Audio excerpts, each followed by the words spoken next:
I'm going to finish with my story. So I've always felt like an imposter.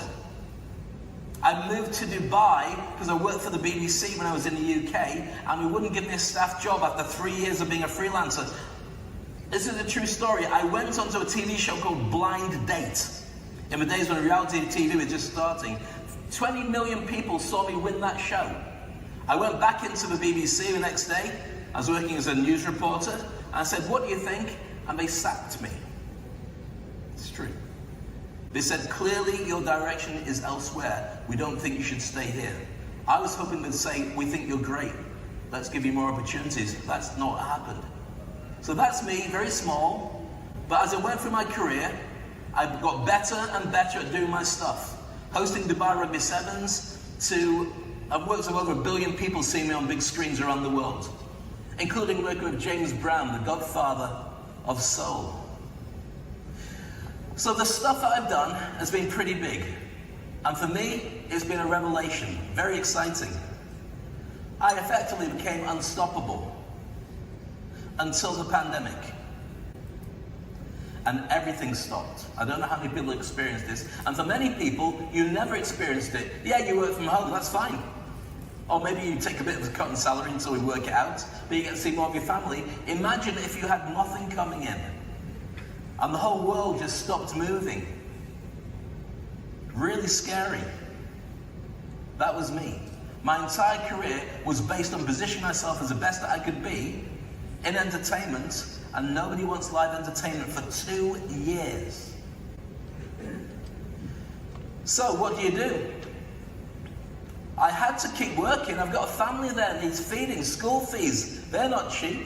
Rent, cars, dogs to look after, and your mental well-being is part of that challenge as well. So after 2 years of making it work, eventually an event came up. And I was offered, in fact I knocked on doors to get the door opened, the World Club Cricket, the T20 ICC cricket. Did anyone see that on TV? Because there's something like 1.3 billion people watched it, but none in this room again. You're going to go home and Google Spider-Man as I seen we left it, and Darth Vader, forget it. So that was me. The challenge was being able to go on stage and learn to do cricket. Cricket's not my sport. Doesn't matter, I've done rugby and football, but I had to be there to do it.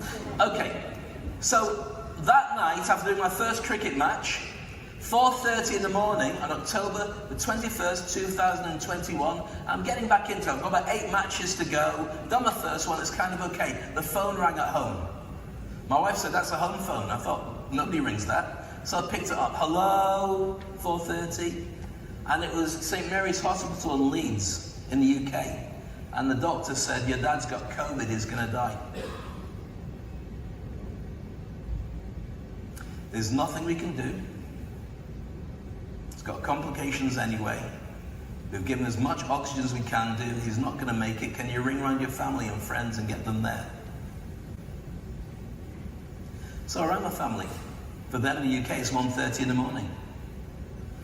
And I got a nurse who had Zoom on her phone to be able to get me to say goodbye to my dad. And shortly after, he was gone. So I had to get back into the saddle. I had a gig to do because I wanted to show the world I'm still doing gigs. My wife said, "Take 2 days off." So I took 2 days off. And it was brutal. But then I went back to work because I had to make it work.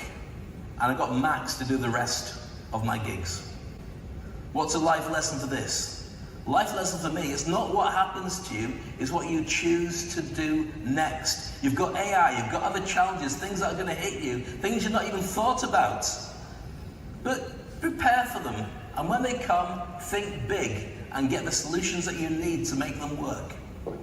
So what did I do? Well, first of all, I decided that I'd teach everybody to become unstoppable. So if you follow what I shared with you today, you'll be unstoppable too. Give yourselves a round of applause for being unstoppable.